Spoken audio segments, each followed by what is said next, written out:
Jordan Aiken was 34 years old, and 2 weeks from the wedding, he had spent 3 years building toward. He had designed buildings from the ground up with nothing but a pencil and a legal pad. He had rebuilt his entire career after losing everything once before. He was not a man who missed details, but somehow he had missed this one. The night of his rehearsal dinner, with the flowers arranged and the toasts already written, Camille's younger sister pulled him outside, looked him dead in the eyes, and said 4 words he never saw coming. "I can't let you marry her." What she told him next shocked everyone. And what Jordan did with that information would shock them even more. Camille stood 20 feet away, laughing with their families, holding a glass of champagne, completely convinced she had won. She had no idea that the most dangerous version of Jordan Aiken had just been born. Before we jump into the story, comment where in the world you are watching from and subscribe, because tomorrow's story is one you need to hear. The crack in the east wall was barely visible. Jordan saw it anyway. He crouched down, pressed 2 fingers against the concrete, and traced the line from the floor joint up toward the window frame. Hairline thin, maybe 8 inches long. To anyone else on the site, it was nothing. To Jordan, it was a question that needed an answer before anything else moved forward. "That's cosmetic, right?" the client asked from behind him. His name was Gerald Sumner, commercial developer, decent instincts, the habit of hoping problems were smaller than they were. "Might be." Jordan stood, pulled a pen from his chest pocket, and circled the crack on the blueprint with a clean, precise mark. Or, it might be telling us something about the load distribution on the west beam. Either way, we don't pour the next floor until we know which one. Gerald nodded slowly, the way clients did when they didn't fully understand, but trusted the man explaining it. That was Jordan Aiken's way. Quiet authority. Never loud, never hurried. He wore his hard hat pushed slightly back. His blueprints rolled under his left arm like a second spine. At 34, he had the kind of still confidence that came not from ease, but from having been knocked flat before and deciding, methodically, to build himself back up. He'd started Aiken Structural Design 7 years ago out of a rented desk in a shared office on South Main. Before that, a bad business partnership at 27 had cost him his first firm, his savings, and a fair amount of his faith in his own judgment. He'd confronted his partner in public, hot, unready, unprepared, and lost everything because he'd led with feeling instead of strategy. That lesson carved itself into him permanently. Now he thought before he moved. Always. The firm was small. 6 employees, 1 office, a reputation that had grown steadily on the strength of work that was simply done right. He didn't take flashy contracts. He took honest ones. His apartment was clean and modest, the kind of space that reflected a man who valued function over impression. Bookshelves full, a good drafting table by the window, a kitchen that actually got used. His phone buzzed in his pocket. Running errands, but thinking about you. 2 weeks, Mr. Aiken.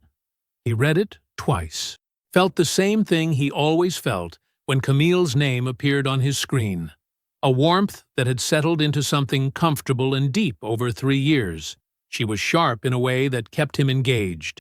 Charming in a way that felt genuine, rather than performed. She had a marketing consultant's gift for reading people, and she'd turned that gift fully on him in the beginning. Seen something in him worth pursuing, and pursued it. He typed back, 2 weeks. Don't be late. Then he pocketed the phone and went back to the wall. Gerald was asking something about the timeline. Jordan answered, but a small and quiet part of his mind was somewhere else. Not with the crack in the east wall. With a different kind of hairline fracture, one he'd been tracking for the past few weeks the way he tracked stress in concrete. Carefully, without alarm, but without dismissing it either. 3 Sundays ago, Camille had canceled dinner. Work ran long. I'm exhausted. Can we do tomorrow? He hadn't pushed. But when he'd stopped by her apartment the next morning to drop off a folder she'd asked him to hold, the kitchen counter had told a different story. 2 wine glasses, one half drunk, a second one rinsed and turned upside down by the sink. When he mentioned it casually, she said she'd been home alone all evening. I poured a second glass and didn't want it. You know how I do. He did know how she did. He just didn't remember her ever mentioning it before. Then there was the new guardedness. Not dramatic. Nothing you could point to and name.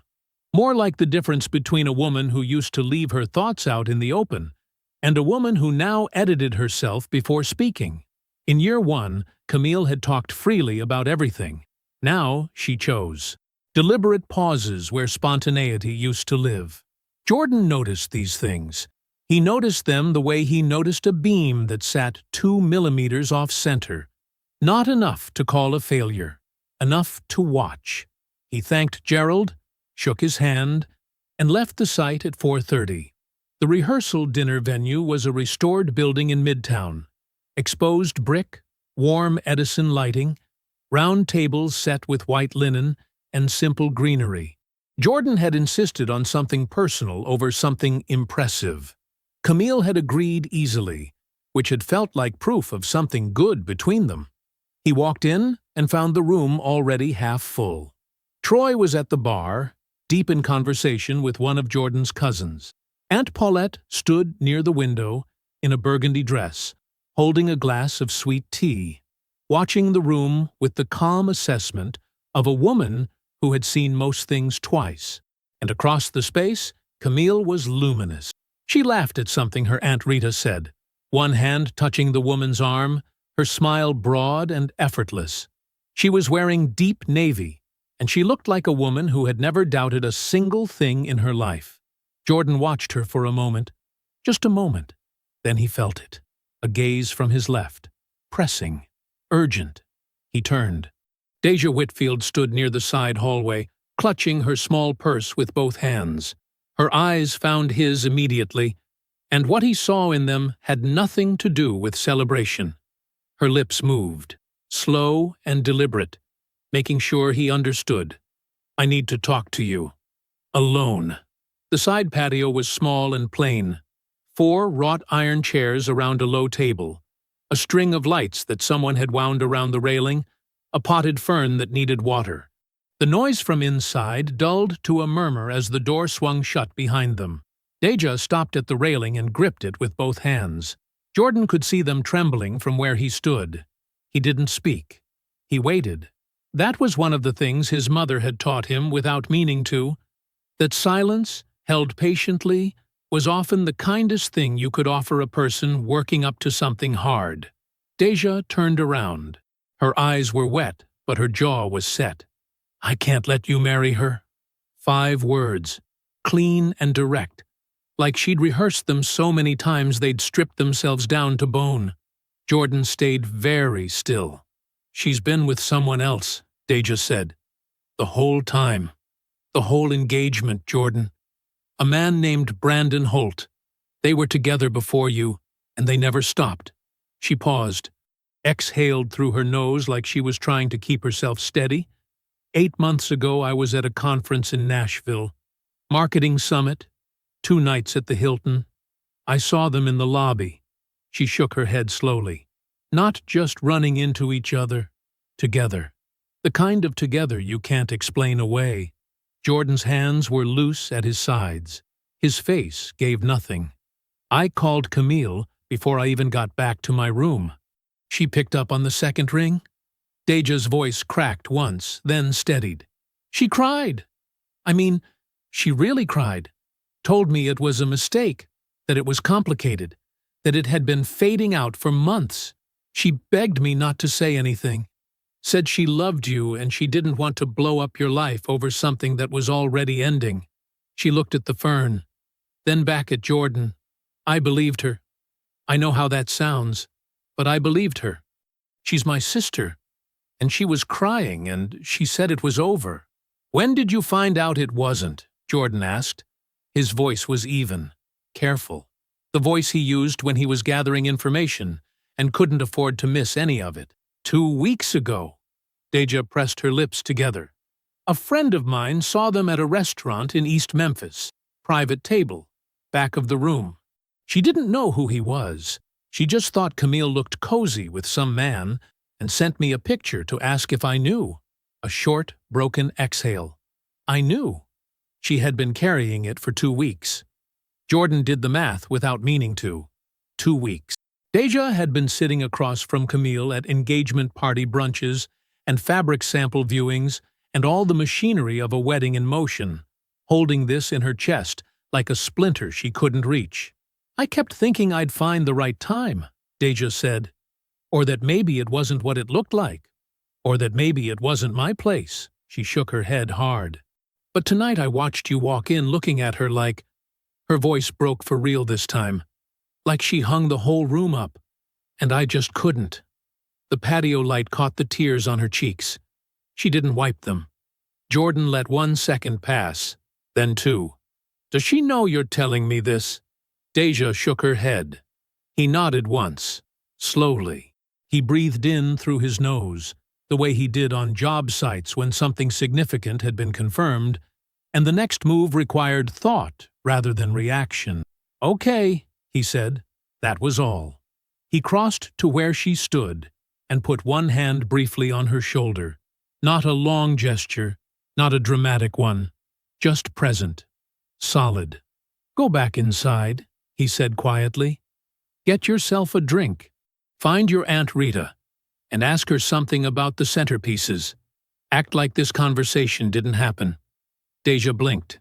Jordan, I'll handle it. He looked at her directly. You did the right thing. I mean that. Now I need you to act completely normal for the rest of the night.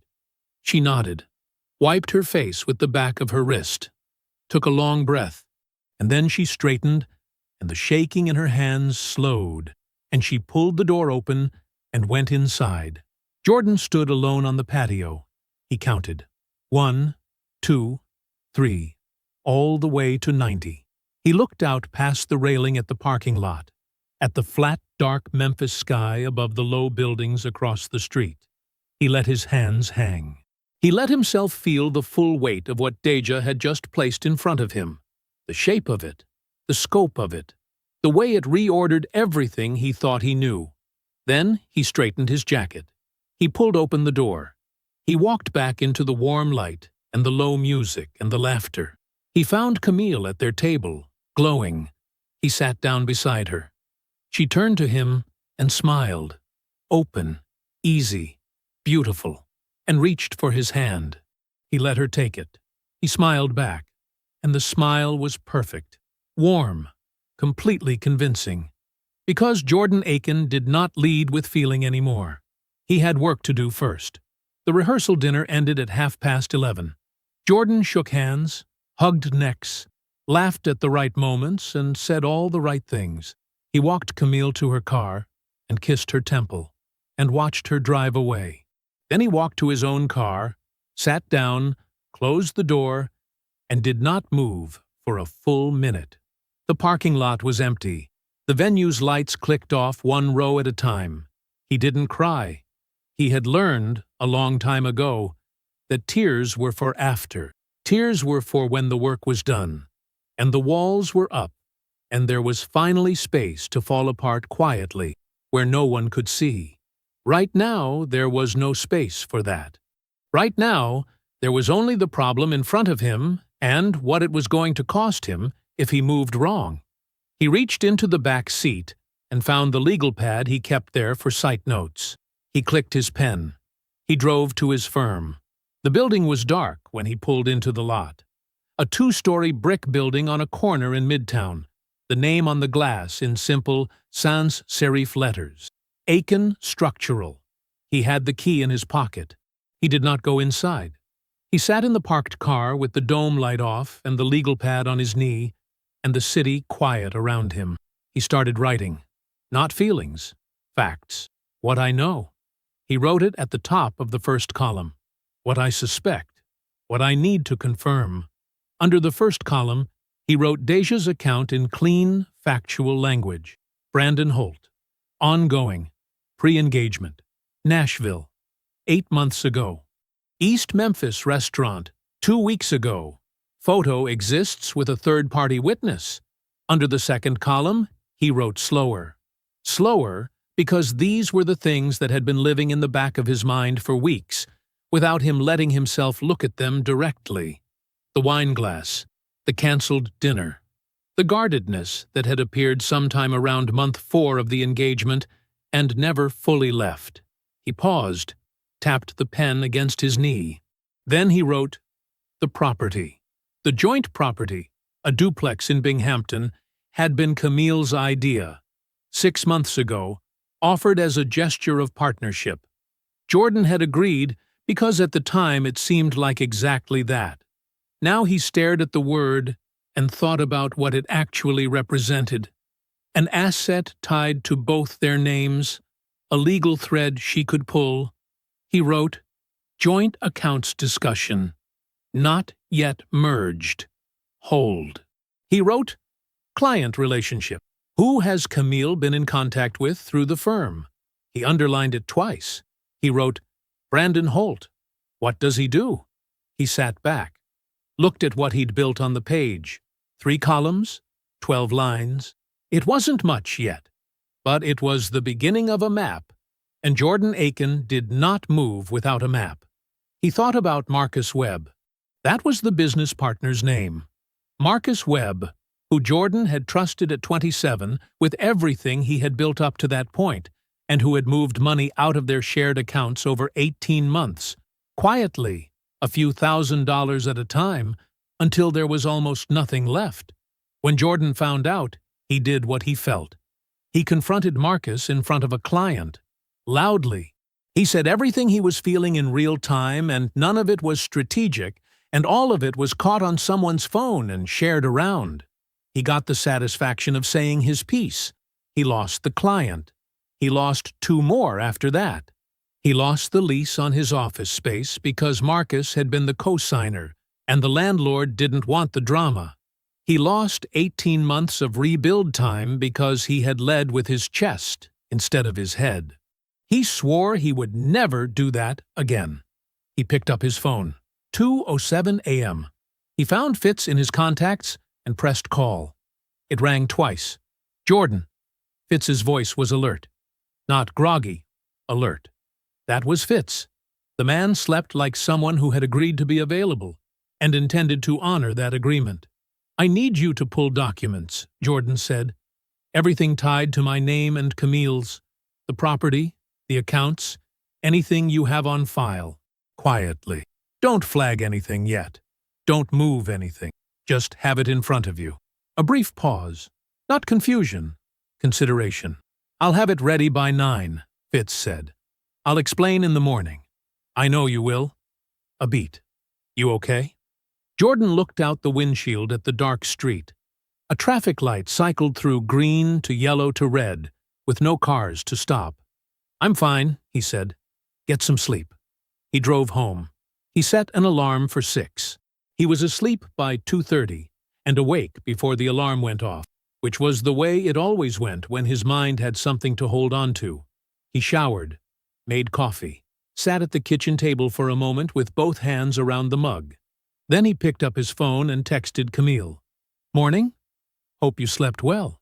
Thinking about you. Her response came in under 2 minutes. A single red heart. He looked at it for a moment. Then he set the phone face down on the table and opened his laptop. Fitz's office was on the 4th floor of a building on Union Avenue, clean and quiet. The kind of space that communicated competence without trying to impress anyone. Jordan had always liked that about it. He arrived at 8:53. Fitz was already at his desk, with a stack of folders and 2 cups of coffee. He slid one across without being asked. Jordan sat down and told him everything.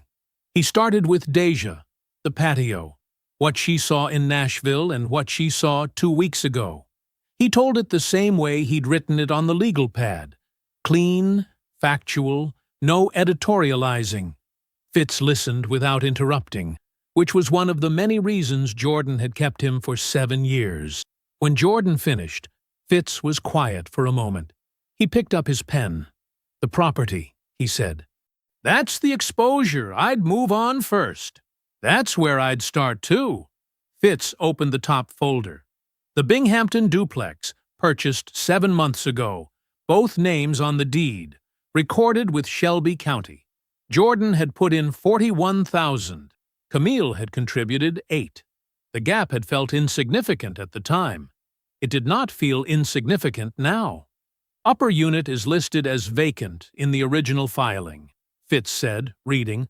"Camille managing the property as your designated representative. She told me it needed work before we could rent it." Jordan's voice was even. "Electrical. She said she was getting estimates." Fitz looked at him over the folder but didn't say anything. Jordan drank his coffee. "I'm going to drive by this morning." He took the long way, parked half a block down on a side street, and sat for a moment before getting out of the car. The duplex was a narrow brick building, well kept, with a small porch on each unit. The lower unit was legitimately vacant, windows bare, no mailbox activity, a for rent flyer still taped inside the glass that Jordan had approved 6 weeks ago. The upper unit was a different story. The curtains were drawn, but not fully.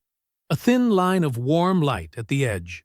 On the porch, a pair of women's boots, a ceramic planter with something growing in it, a doormat that hadn't come with the property. At the curb, a blue recycling bin, half full, with a collection sticker from the current week.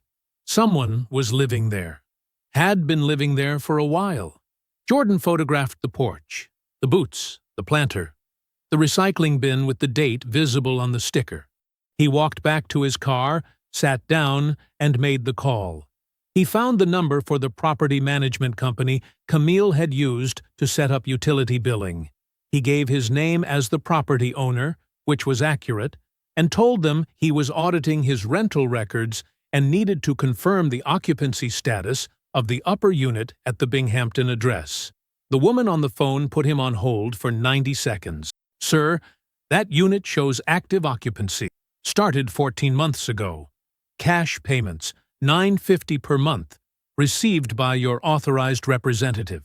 Can you confirm the name of the representative on file?" The pause lasted just long enough. Whitfield. Camille Whitfield. Jordan thanked her, hung up, and looked through the windshield at nothing in particular. 14 months. $950 a month. He did the number in his head without needing a calculator. $13,300 minimum. Possibly more, depending on whether she'd raised it. He sat with that for a moment. Then he pulled out his phone and photographed the utility record on his laptop screen, the property deed page Fitz had sent him that morning, and the text thread where Camille had told him, in writing, with a sad face emoji, that the unit was going to need another 2 months before it was ready to list. He filed all of it, dated, sourced, organized. He called Troy from the car. Troy picked up on the first ring, his voice loud the way it always was when he was on a job site. "What's up, little brother? You remember that developer, Brandon Holt? The one who came up at the South Side meeting a few months back?" A pause. The background noise dropped slightly, like Troy had stepped away from something. "Yeah," Troy said, slower now. "Why? Has his name come up with any clients?" Another pause, longer this time. "Jordan," Troy's voice had changed. "Holt's been throwing your name around for at least a year. Like y'all are partners, like he's operating under your umbrella. I heard it from 2 separate guys. Figured you had some kind of arrangement I didn't know about. A beat. You didn't know." It wasn't a question. "No," Jordan said. "I didn't." The line was quiet for a moment. "How bad is it?" Troy asked. "I'm still finding out." He ended the call and sat for another full minute, his hand resting on the steering wheel. 2 things in one morning. The subletting income Camille had been pocketing for over a year, and his professional name used as a sales tool by a man he had never formally spoken to. He called Fitz. "Block the property transfer," he said when Fitz picked up. "Fully. Nothing moves, nothing gets filed, nothing changes on that deed, without my signature on it personally. Done by noon, Fitz said. Jordan pulled out of the parking spot. He called Aunt Paulette that evening after dinner, sitting in his kitchen with the lights low. I need you to stay close this week, he said. Can you come early? She didn't ask why. I'll change my flight tonight, she said. He didn't move right away. The call ended, and the phone sat in his hand, and he just sat. The kitchen was quiet. The refrigerator hummed.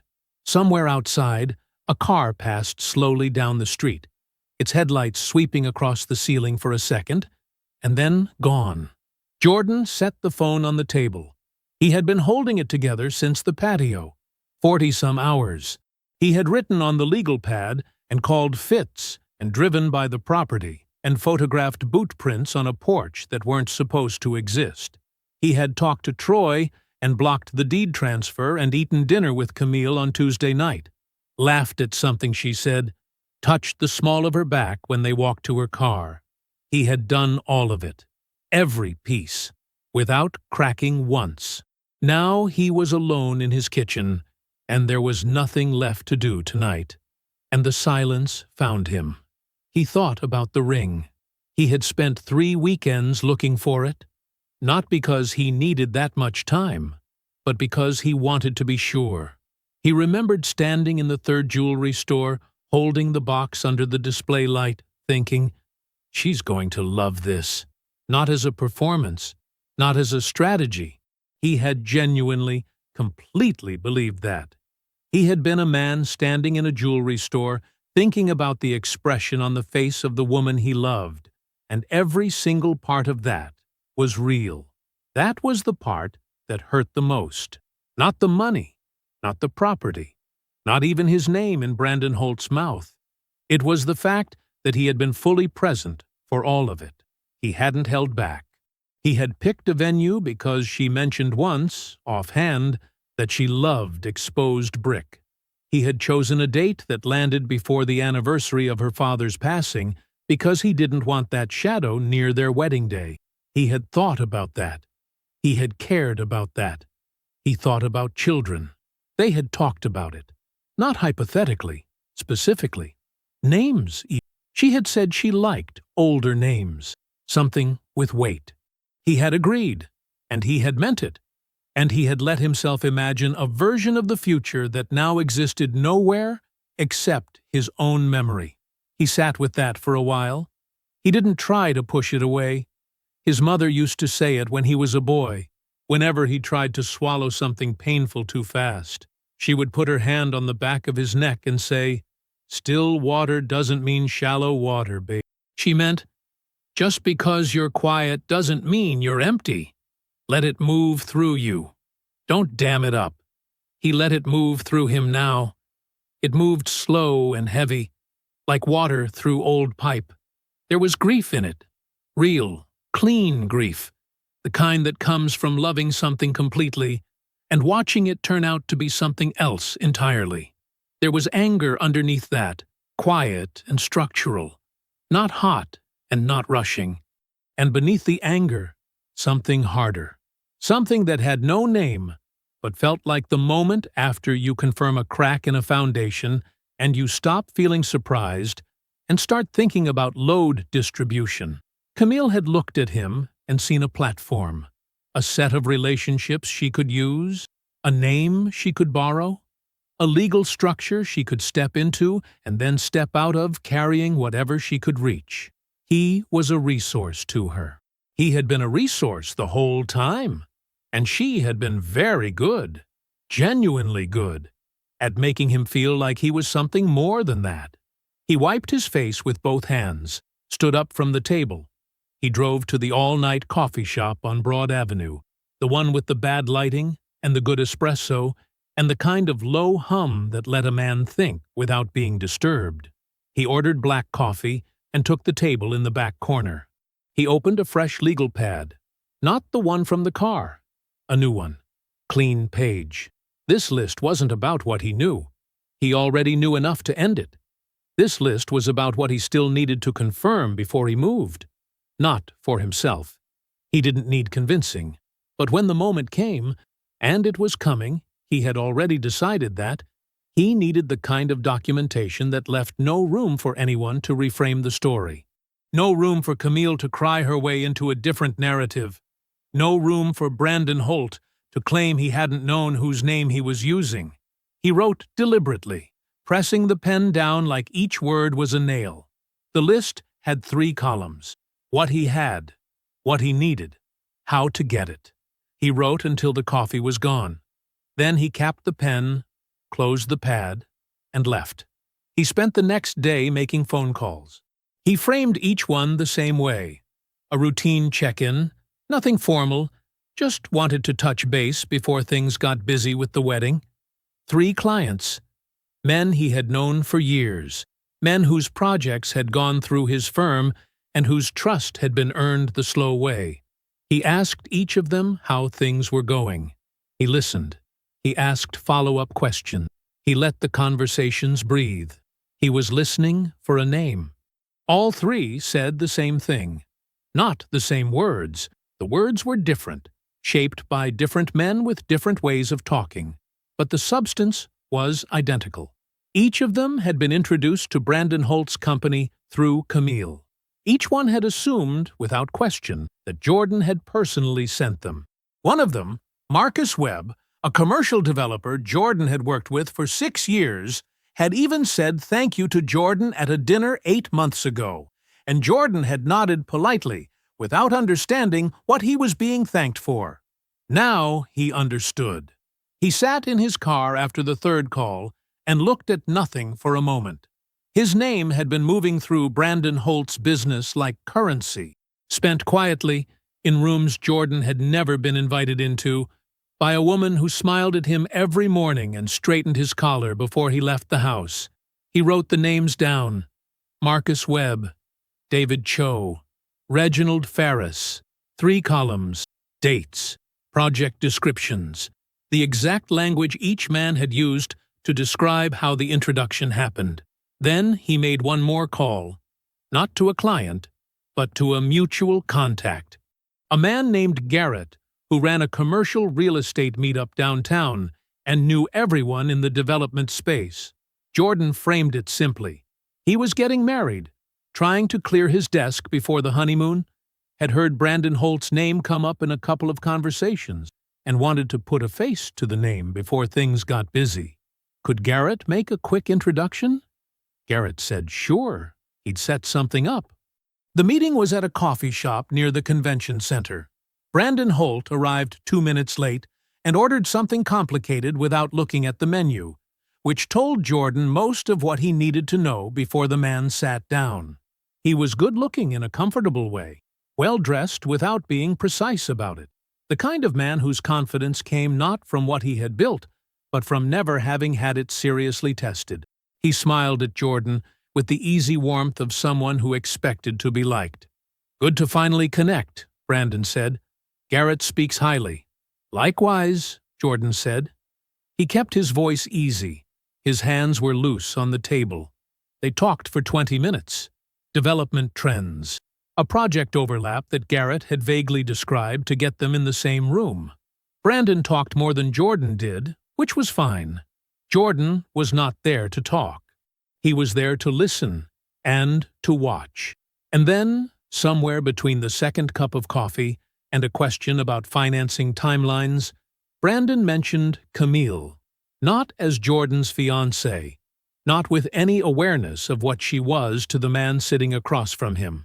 He mentioned her the way a man mentions someone who belongs to his regular life, with ease, with a small private smile at the corner of his mouth, with the particular warmth of someone who has stopped performing casualness and is just being natural. "My girl's been saying for months, I need to get more connected over here," Brandon said. "She's got good instincts." Jordan nodded. "Sounds like it." He did not blink. He did not shift. He let the moment pass the way water passes over stone. Present, noted, gone. Brandon Holt had no idea. He did not connect Jordan's firm, Jordan's name, Jordan's face to the man Camille was 2 weeks from marrying. Either she had kept them carefully compartmentalized, Or he simply hadn't paid close enough attention to the details of her other life to recognize them when they were sitting directly across from him. Jordan suspected it was the second one. He finished his coffee, shook Brandon's hand at the door, thanked him for his time with a calm, measured smile. He walked to his car, started the engine, and pulled smoothly into traffic. That evening, he sat at his kitchen table with his laptop open and his phone beside it. Months ago, 8, maybe 9, Camille had handed him her phone in frustration, some iCloud issue she couldn't sort out, and he had fixed it in about 4 minutes. She had thanked him, kissed him on the cheek, and gone back to watching television. Standard Tuesday night. Neither of them had thought much about it. What she hadn't done was remove him from the account access afterward. He opened the shared iCloud panel and navigated slowly. He was not looking to read everything. He was looking for a specific thread. The number Troy had mentioned, the one the subletter had texted when she needed something handled. He found it in under 3 minutes. A secondary number, not Camille's main line. A second phone or a second SIM, the kind of setup a person uses when they want certain conversations to stay separate. The subletter's text thread was there. 14 months of back and forth about the unit, maintenance questions, payment confirmations, all cash. All routed through a name that wasn't quite Camille's but was close enough to trace. He kept scrolling. The same secondary number appeared in a different thread. Longer, older. The messages were brief and careful, the way messages are when two people have learned to communicate without leaving obvious evidence. But the pattern was unmistakable. The ease was unmistakable. Brandon. Jordan took screenshots of everything. Methodical. Dated. He forwarded the full packet to Fitz with a single line of text. Add this to the file. We're almost complete. He set the phone down and looked at the wall. The affair. The subletting income.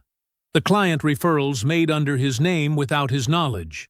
A paper trail now documented, dated, and legally packaged. One piece remained. The same secondary number appeared in a different thread altogether. Brandon's name wasn't in the contact. Just a string of digits, but the conversation made it clear enough. Jordan read 3 exchanges. That was all he needed. He closed the laptop, sat back in his chair, and looked at the ceiling for a long moment. Then he forwarded everything to Fitz and added Brandon Holt's name to the growing file. He arrived at Camille's apartment at 6:30 on Thursday evening, a little ahead of schedule.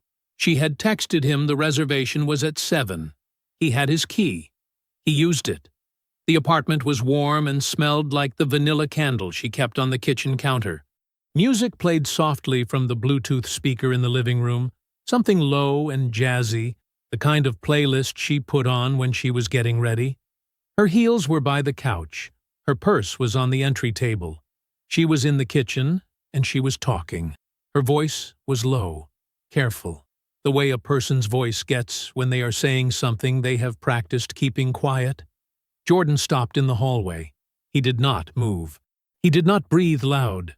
He stood with his back against the wall just past the entryway, and he listened. I know, Camille said. But you have to be patient. 60 days, 90 at the most. Once we're married, the firm assets become marital property. That's how it works. A pause. Brandon, on the other end. I'm not asking you to wait forever. I'm asking you to wait a minute. Her voice dropped even lower, took on that particular tone she used when she wanted to sound reasonable without being questioned. I'll handle the Jordan situation after the wedding. It'll be clean. There won't be anything to fight about because everything will already be in place. Another pause, shorter this time. Just be patient, please. A small, private laugh. You know, I always come through.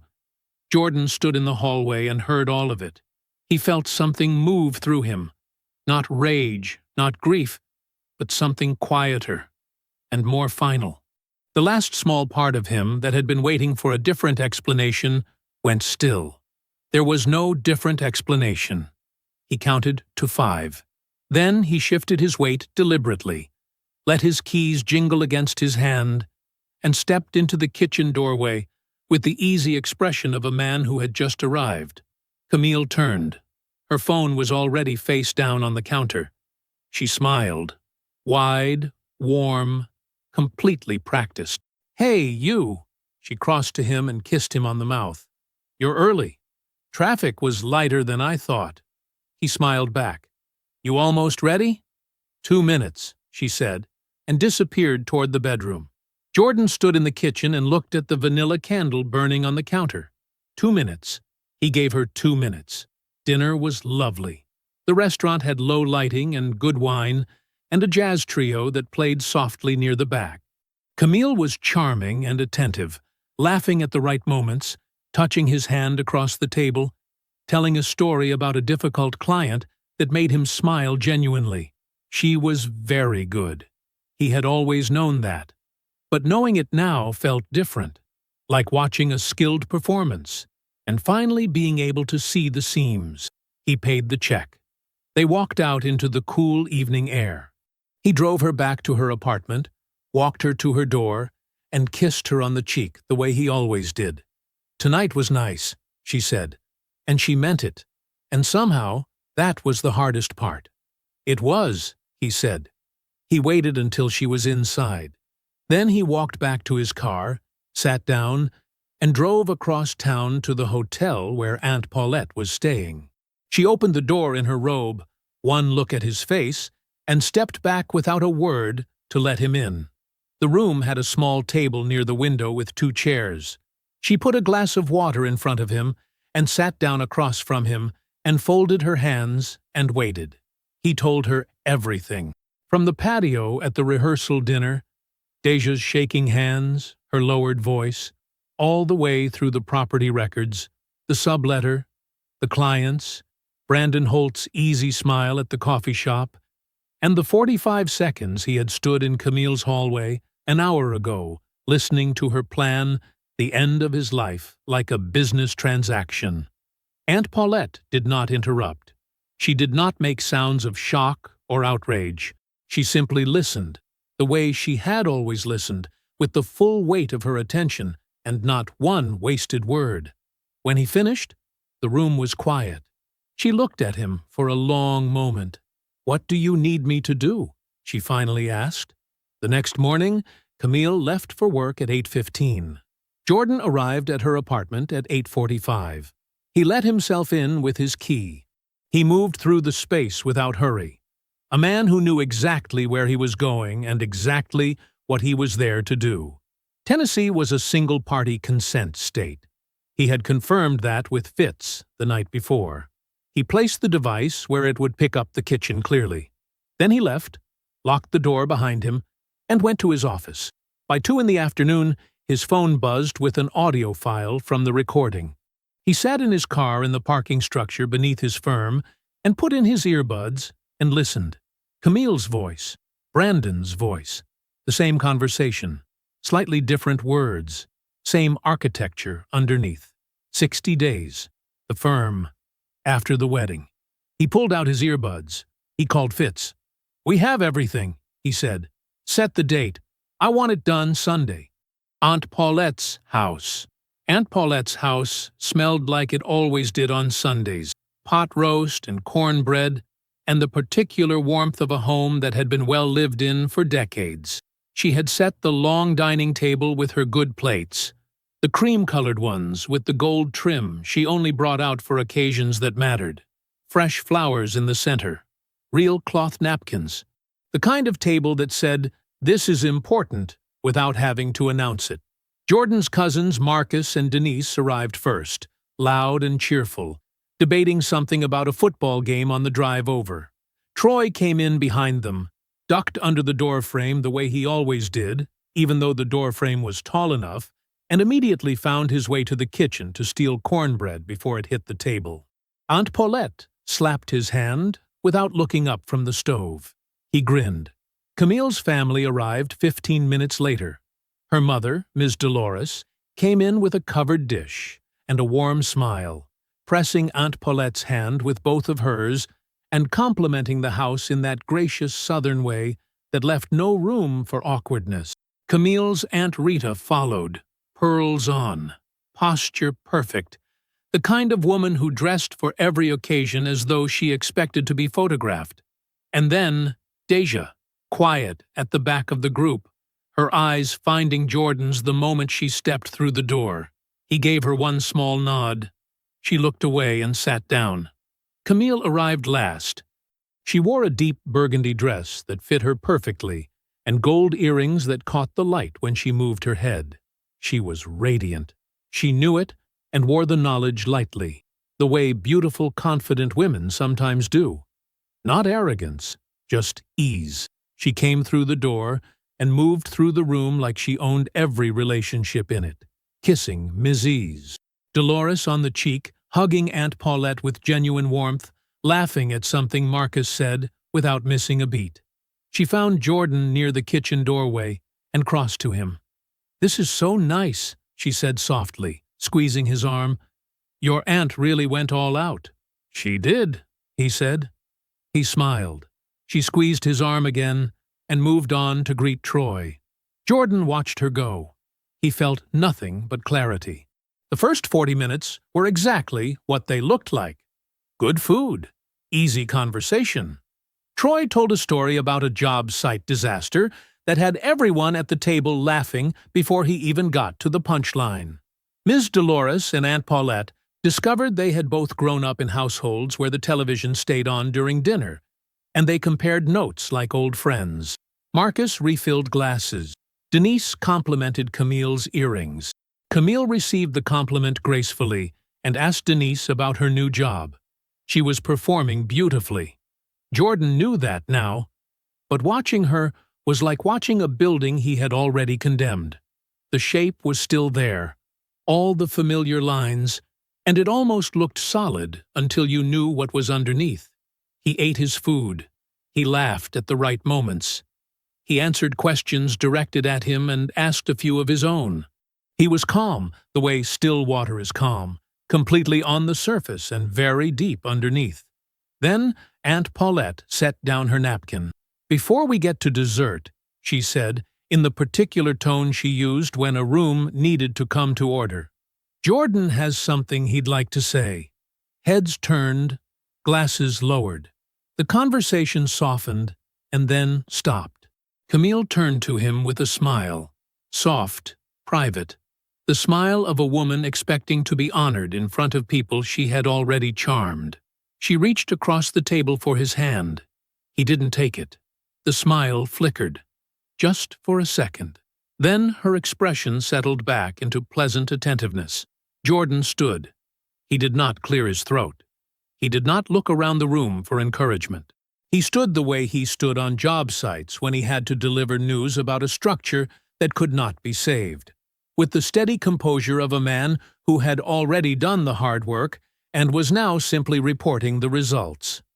"I want to thank everyone for being here," he said. "Both families. That means something to me. It means I only have to do this once." He reached down and placed a manila folder on the table. "Camille has been in a relationship with a man named Brandon Holt for the full 3 years of our engagement." He said it without pause, without editorial, just fact. "I have documentation, phone records, a signed statement from the woman he confirmed it with." He opened the folder, set the first page on the table. "That's the first thing." He turned to the next page, the apartment on Clearview, the one we purchased together last year.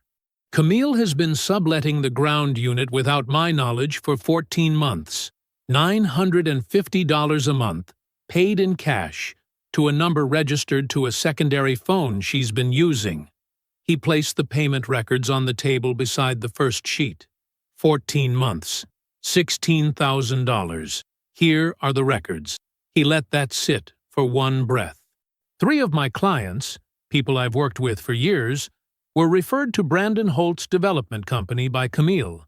Each of them believed I had personally endorsed him. I had not. Here are their signed statements. He set 3 pages on the table. "And here is a letter from my attorney confirming the misrepresentation." The room was very quiet now.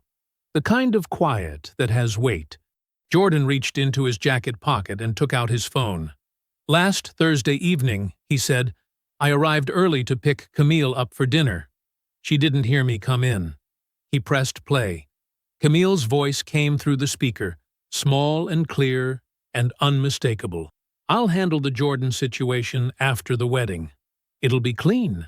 There won't be anything to fight about because everything will already be in place." 30 seconds. He let it finish. Ms. Dolores covered her mouth with both hands. Deja stared at the tablecloth, unmoving, her hands flat on the table in front of her. Aunt Rita turned her face toward the window. The silence held.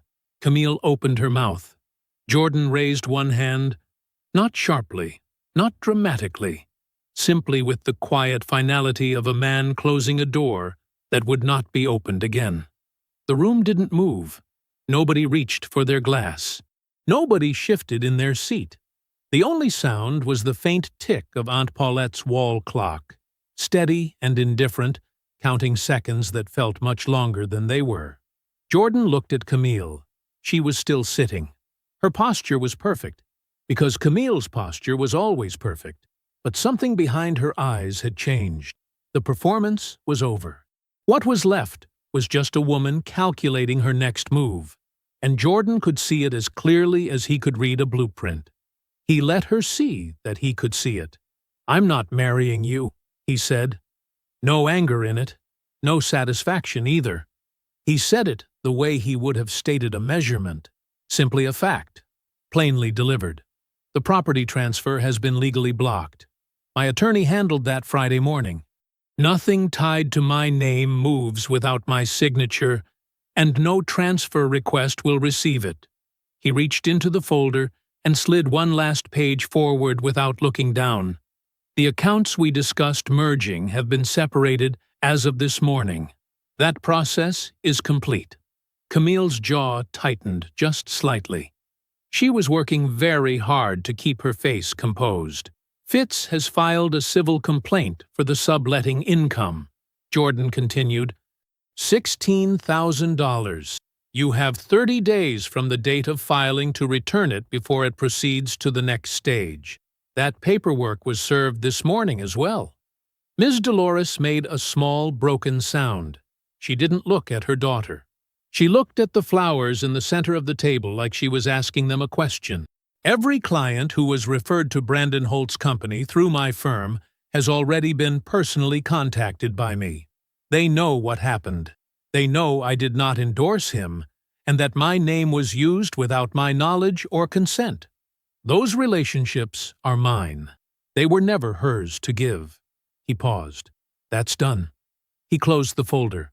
"I want you to understand something," he said. His voice was even and quiet. "I don't wish you any harm. I don't wish you anything at all. Not bad luck, not hard times, not a single difficult morning." He picked up his jacket from the back of his chair. "Nothing. That's what I'm leaving you with. Nothing from me, in any direction." He looked at her for one more second. She looked back with an expression he had never seen on her face before. Not shame, not exactly, but something close to the recognition that the room she had been moving through so confidently had just closed around her. He didn't wait for what came next. He pushed his chair in neatly, the way his mother had taught him, and walked out of the dining room. Troy was on his feet before Jordan reached the hallway. He said nothing. He just fell into step beside his brother the way he always had, his presence as steady and uncomplicated as a load-bearing wall. The front door opened, closed. Aunt Paulette sat at the head of the table and folded her hands, and waited. 72 hours later, Jordan sat at his desk at the firm and reviewed the complaint one final time before Fitz filed it. It was thorough. It was documented. It was exactly the kind of paperwork that left no room for interpretation. Brandon Holt's development company had used Jordan's name, his firm, his reputation, his decade of cultivated professional relationships, as an implied endorsement in client pitches and investor materials. 3 signed statements confirmed it. Email records confirmed it. A presentation deck that Brandon had circulated to investors referenced Jordan's firm by name as a partnering organization. Jordan had never been asked. Jordan had never agreed. That was a licensing matter. Fitz filed it on a Tuesday morning, quiet and precise, the way Fitz did everything. That same week, Jordan attended the monthly meeting of the Memphis Black Developers Coalition. He had been a member for 6 years, usually quiet in the back of the room. This time, he sat at the table and laid out his documentation in plain language. He didn't editorialize. He didn't ask for anything dramatic. He told the membership what had happened, his name used without consent, his professional relationships treated as a commodity that wasn't Brandon's to trade, and he let the facts speak at their natural volume.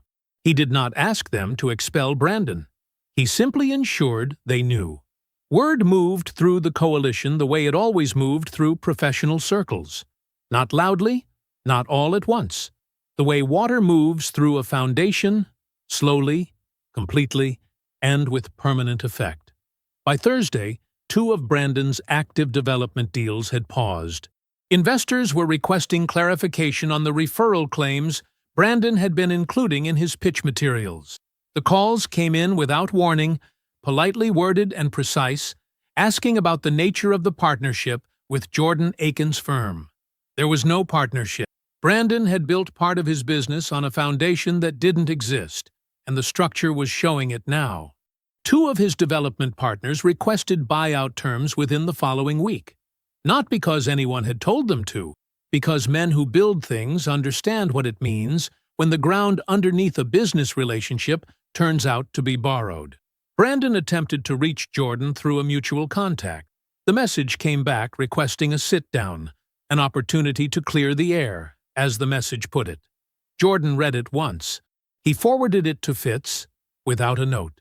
Fitz's written response arrived at Brandon's attorney's office the following morning in a single sentence. There is no conversation.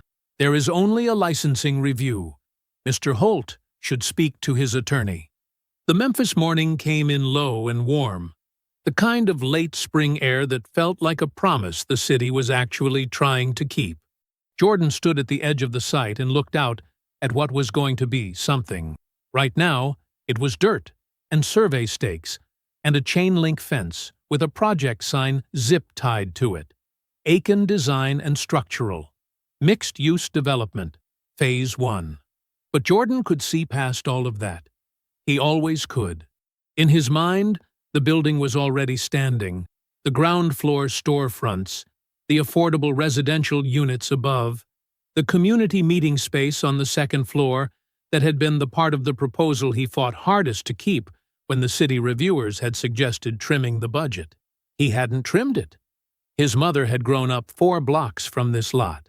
She had walked this street with groceries and tired feet and 4 kids and a belief that things could be better for the people who lived here if someone cared enough to build something real instead of something profitable.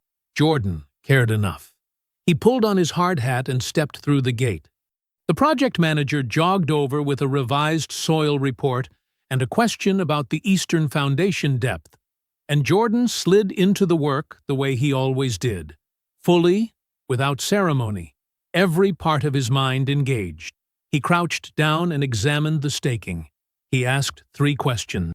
He made 2 corrections. The crew moved. This was what he was made for. The civil complaint had closed quietly. Camille's mother, Ms. Dolores, practical and ashamed in equal measure, had made sure of that. The wire transfer arrived on day 28 of the 30-day window. $16,000, returned without a single word of negotiation. Fitz sent Jordan a 1-line email, confirmed received. File closed. Jordan had read it at his desk, nodded once, and gone back to his drawings. Brandon's licensing review was still proceeding. These things moved slowly by design, and Jordan was not in a hurry.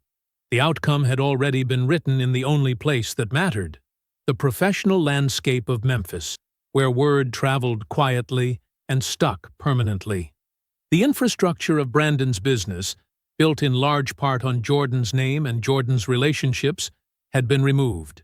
What was left was a smaller operation with shakier footing and a reputation that now came with questions attached. Jordan had not made a single phone call to make that happen. He had simply told the truth to the right people and let the consequences find their own level. Camille had called once. A voicemail, late on a Thursday night. Tearful at first, then sharp, then pleading.